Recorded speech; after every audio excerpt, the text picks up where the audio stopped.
Have you ever found yourself walking into a room and forgetting why you were there, or maybe sitting down after a short walk, your heart thudding a little harder than usual and thinking, maybe it's just age? You're not alone. Many folks over 60 chalk up fatigue, shortness of breath, or a sluggish feeling to simply getting older. But what if I told you that heart surgeons, those who have seen the insides of thousands of chests, have noticed some alarming habits that nearly every struggling heart patient shares? These aren't complicated medical issues or rare conditions. No, these are everyday things, daily choices that sneak under the radar, little patterns that feel harmless until they aren't. And here's the powerful part. Once you recognize these habits, you can change them. You can take back control. Because, believe it or not, the future of your heart isn't written in stone. It's shaped every single day by the decisions you make. Today, we're going to walk through the 7 worst daily habits that seasoned heart surgeons say they saw again and again in their older patients, people just like you. This isn't meant to scare you, but to wake you up gently, like a friend putting a hand on your shoulder and saying, "Hey, it's time to take this seriously." So let's start with something that sounds innocent. You wake up, maybe you didn't sleep great. You sit on the edge of the bed, rub your eyes, and shuffle to the kitchen. What's the first thing you do? For a lot of folks, it's reach for that cup of coffee, strong, maybe even 2 cups, just to feel alive. Sound familiar? Here's the catch. It's not the coffee itself that's the issue. It's what's missing from that morning routine. See, many older adults start their day with caffeine on an empty stomach and nothing else. No water, no food, no stretching or deep breathing, just straight into the caffeine. And while a little coffee isn't bad in moderation, over time this habit can stress an already aging heart. Surgeons often noticed their patients weren't hydrating in the morning. They weren't nourishing themselves, and their hearts struggling to pump blood efficiently without proper hydration. Dehydration thickens your blood, makes your heart work harder, and can lead to that racing or irregular heartbeat that so many people write off as normal. It's not normal, it's a warning light on the dashboard. So the first habit, neglecting your morning hydration. The fix: before you touch that coffee cup, drink a glass of water. Better yet, warm it slightly with a pinch of lemon juice. Let your body gently wake up. Give your heart the hydration it needs to beat smoothly and carry you through the day. Now, let's talk about something you probably don't think about until it's a problem: how often you sit. Sitting for long periods, especially after meals or while watching TV, is something nearly all older heart patients have in common. It creeps up quietly. One minute you're just enjoying your favorite afternoon show, and next thing you know, 3 hours have passed and your legs haven't moved. Heart surgeons noticed this again and again. People with poor heart health often had extremely sedentary routines. And no, you don't have to run marathons or lift weights to be healthy. But when you sit for long stretches without moving, blood flow slows. Your circulation gets lazy, your muscles weaken, and your heart, it starts working overtime to compensate. It's not just about fitness, it's about movement. Every hour you sit without getting up, your risk of heart-related issues increases. That might sound dramatic, but this is straight from the mouths of those who have operated on failing hearts. So, what can you do? It's simple. Set a gentle timer or reminder every 45 to 60 minutes. Get up, stretch, walk around the room, swing your arms. Even a 2-minute stretch break can make a difference. You're telling your body, "I haven't forgotten you. I'm still here, still moving, still caring." Now, I want to ask you something that might make you pause. When's the last time you truly listened to your body after eating? I don't mean listening to how full you are. I mean really paying attention. Does your chest feel tight? Do you get drowsy or bloated after meals?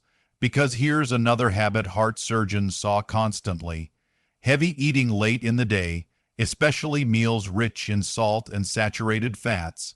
Many older adults grew up in a time when hearty meat and potatoes dinners were the standard, and there's comfort in that. Food is memory, tradition, love. But when you consistently eat heavy meals late in the day, especially ones filled with processed meats, gravies, or fried sides, your heart pays the price. After a large meal, your body diverts blood flow to the digestive system, making your heart work harder. Add in high sodium, and your blood pressure spikes. Surgeons noticed that patients who ate big dinners or snacked late into the night often experienced nighttime heart strain, racing pulses, shortness of breath, even chest discomfort while sleeping. You don't have to give up your favorite foods forever, but try shifting your heavier meals earlier in the day. Let dinner be lighter. Think roasted vegetables, a piece of fish, some brown rice. Make your last meal at least 2 to 3 hours before bed. Your heart will thank you, and here's the beautiful truth behind all this. Change doesn't have to feel like punishment. It can feel like self-respect, like finally listening to your body and responding with kindness instead of habit. By choosing to hydrate first thing, by moving your body a little more, and by lightening your meals in the evening, you're not just preventing disease, you're giving your heart a chance to thrive. Because even at 60, 70, or 80, your body is still listening, still adapting, still hoping you'll give it what it needs. Let's keep going. There's more to uncover, and some of what's coming up next might surprise you. Now, let's turn our attention to something most people do without even thinking about it: breathing. Sounds odd, doesn't it? Breathing is automatic. It just happens. But for many older heart patients, their breathing habits were doing more harm than good. Shallow, chest-based breathing, often linked to stress or even poor posture, was a quiet but powerful pattern among those whose hearts were struggling. You see, shallow breaths don't fully oxygenate your blood. They keep your body in a low-level state of tension. And over time, this puts unnecessary stress on your cardiovascular system. Heart surgeons have said they could almost guess which patients had spent years living in their heads. Always rushing, always worrying, always breathing in short, shallow bursts. Here's something to try. Just pause and take a deep breath right now. In through your nose, hold it for a count of 4, then out slow and steady through your mouth. Did you feel your shoulders drop a little? That's your body saying thank you. The heart loves oxygen. Deep, rhythmic breathing helps lower blood pressure, reduce anxiety, and even improve heart rate variability, a key marker of heart health. So every morning, or any time you feel tension building, take a moment. Breathe deep into your belly. Let that be your reset button. It's one of the gentlest, yet most powerful gifts you can give your heart every day. Now, let's talk about something that might feel a bit more personal: emotional clutter. And no, I don't mean just holding on to old family heirlooms or keeping a junk drawer in the kitchen. I'm talking about the emotional weight many people carry silently as they age: regrets, grief, resentment, or even loneliness. You might wonder, what does this have to do with heart health? A lot, actually. Heart surgeons have often noted that their older patients weren't just physically unwell. They were emotionally worn down. They carried burdens that hadn't been released, conversations never spoken, forgiveness never granted, losses never fully grieved. And the heart, sensitive as it is, listens to all of that. Chronic stress, sadness, or isolation can increase inflammation in the body, weaken your immune system, and even raise your risk for heart attacks and strokes. This isn't just poetic talk. It's rooted in decades of medical evidence. So what can you do? Start small. Talk to someone you trust. Write a letter you never send. Take quiet walks and let your mind wander freely. Say something kind to yourself each morning in the mirror. It doesn't have to be complicated. Remember, your heart isn't just a muscle, it's a messenger. And it needs peace, not just pills. It needs moments of stillness, of laughter, of connection. Speaking of connection, let's look at another surprising habit heart surgeons saw over and over again: skipping breakfast, or worse, replacing it with processed junk. Too many older adults treat breakfast like an afterthought. A slice of toast, maybe some sugary cereal, or nothing at all. But here's the thing. After a night of fasting, your body wakes up hungry for nutrients. And when it doesn't get them, your metabolism slows, your energy dips, and your heart feels the strain. Many patients who neglected a healthy morning meal showed signs of blood sugar swings, fatigue, and even elevated cholesterol. Think of your breakfast like fuel for your engine. Would you drive a car on an empty tank? Or worse, with sugar poured into the gas line? A heart-loving breakfast doesn't have to be fancy. A bowl of oatmeal with some berries, a boiled egg and whole grain toast, a smoothie with greens, banana, and flaxseed. Simple, nourishing choices go a long way. You don't need a chef. You just need to care. Now, I want you to imagine this. Two neighbors, both in their 70s. One has a garden, gets outside in the sunshine every day, chats with neighbors, and enjoys light activity. The other stays indoors most days, curtains drawn, television humming in the background from morning till night. Which one do you think had the stronger heart? You already know the answer. That's why another habit heart surgeons frequently noted was a lack of sunlight and outdoor exposure. Many older patients simply weren't getting enough natural light. Vitamin D deficiency is rampant in people over 60, and it's directly tied to cardiovascular health. Not to mention the mental health effects. Staying indoors too much can lead to isolation, depression, and poor sleep, all of which ripple out to affect the heart. So if you're physically able, step outside each day, even for just 10 minutes, sit on the porch, walk to the mailbox. Feel the sun on your skin. Let your eyes rest on trees or clouds instead of screens. It may sound small, but it adds up. Your heart responds to these gentle nudges toward nature. All these habits, whether it's poor breathing, emotional heaviness, skipping breakfast, or avoiding sunlight, might seem harmless when seen alone. But together, day after day, they shape the health of your heart like wind shapes rock, slowly, quietly, but with undeniable force. And here's the most hopeful truth of all. It's never too late to change. Every deep breath you take, every sip of water, every walk outside, every moment you let go of an old weight, these are not just actions. They are declarations. They say, I am still here, I still matter, and I still have the power to choose better. So let's keep choosing better together. Let's look at what else may be quietly harming your heart without you even realizing it. Think back to the last time you really looked forward to a good night's sleep. Not just lying in bed, staring at the ceiling, but actual, deep, healing rest. So many people over 60 think poor sleep is just a part of aging. But ask any heart surgeon, and they'll tell you there's more going on beneath the surface. It's not just tossing and turning that's the problem. It's the chain reaction that lack of sleep creates inside your body.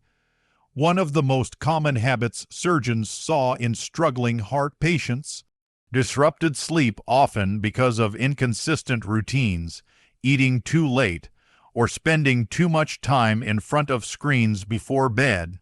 But here's what many didn't realize. The body repairs itself during deep sleep. Blood pressure naturally lowers. The heart slows, inflammation calms. If sleep is shallow or broken, your heart doesn't get that nightly reset. Worse yet, people who sleep poorly tend to crave more sugar and processed foods the next day. Their blood pressure often creeps higher. They feel tired irritable, and stuck in a loop they can't explain. But it all starts with sleep. The good news. Even small changes can help. Try keeping a regular bedtime even on weekends. Dim the lights an hour before bed. Turn off the TV or phone. Let your bedroom be a place of calm, not chaos. Some people find a warm bath or a soft cup of chamomile tea helps them unwind. Others simply journal their thoughts to quiet the mind. What matters most is that you begin telling your body, it's time to rest. You're safe. You're cared for. Because when your sleep improves, your heart improves too. It's a quiet miracle waiting for you every night. And now we've come to a habit that surprises many people, especially those who consider themselves healthy eaters. It's this, relying on processed low-fat or diet foods. You know the kind, frozen meals marked Heart Smart, or snacks labeled low cholesterol. On the surface, they seem helpful. But heart surgeons saw these foods often made things worse. Many of their older patients had swapped butter for margarine, real food for chemical, filled substitutes, and fresh ingredients for things that could live in a box for years. The intention was good, to eat light, to avoid fat, to follow what they'd been told years ago. But the science has shifted. We now know many of those diet foods are full of refined sugars, trans fats, and sodium ingredients that inflame the arteries and exhaust the heart. Here's what one heart surgeon said that stuck with me. If your grandmother wouldn't recognize it as food, your heart probably won't like it either. So instead of looking for labels that say fat-free or sugar-free, look for foods that look like food. Real vegetables, fresh fruit, whole grains, simple proteins. You don't have to be perfect, just mindful. The closer your food is to nature, the better your heart will feel. Even something as simple as replacing packaged cereal with a bowl of oatmeal or swapping a microwaved lunch for a homemade soup can change the game. Your body notices, and it responds quietly, steadily, gratefully. Now, let's end with something deeply human, ignoring symptoms. This was, without a doubt, one of the most dangerous habits heart surgeons saw again and again. People brushing off chest tightness as heartburn, shortness of breath as just being out of shape, swollen feet as nothing to worry about. Sound familiar? It's not weakness to speak up. It's not dramatic to see your doctor. In fact, it's one of the most powerful things you can do for yourself. Many older patients delayed help out of fear, pride, or a belief that it'll pass. But early warning signs are the heart's quiet cry for help. And the sooner you respond, the more you can do. So please, if you notice patterns in your body that don't feel right, don't wait. You don't need to panic, just pay attention. A simple checkup, a few tests, a conversation with your provider. These can be the difference between a close call and a second chance. Because your heart wants to carry you forward. It wants to be strong for the people you love, the experiences you still crave, the peace you've earned. And it truly can. Let's take a moment now to reflect, not with guilt, but with gentleness. Maybe you've skipped breakfast more times than you can count. Maybe you sit too much or snack late at night or carry stress you've never spoken out loud. That's okay. The past is not your prison. It's just your starting line. Today, you know more. You see more clearly. And with that comes power. You have the power to drink that glass of water in the morning, to stretch your legs once an hour, to sit outside and breathe deeply, to prepare a nourishing meal, to rest without shame, to listen to your body with love, not fear. This isn't about perfection. It's about presence, about choosing to show up for your own heart, one small decision at a time. So here's to you, to the quiet strength it takes to change, to the deep wisdom you've earned, and to the many vibrant days still ahead. Your heart has carried you this far. Let's help it carry you farther together. And if this message spoke to you, take a moment to share your thoughts in the comments. Your story might just help someone else. And if you'd like more honest, heart-centered videos like this one, don't forget to like this video and subscribe. Here's to living your best life at any age.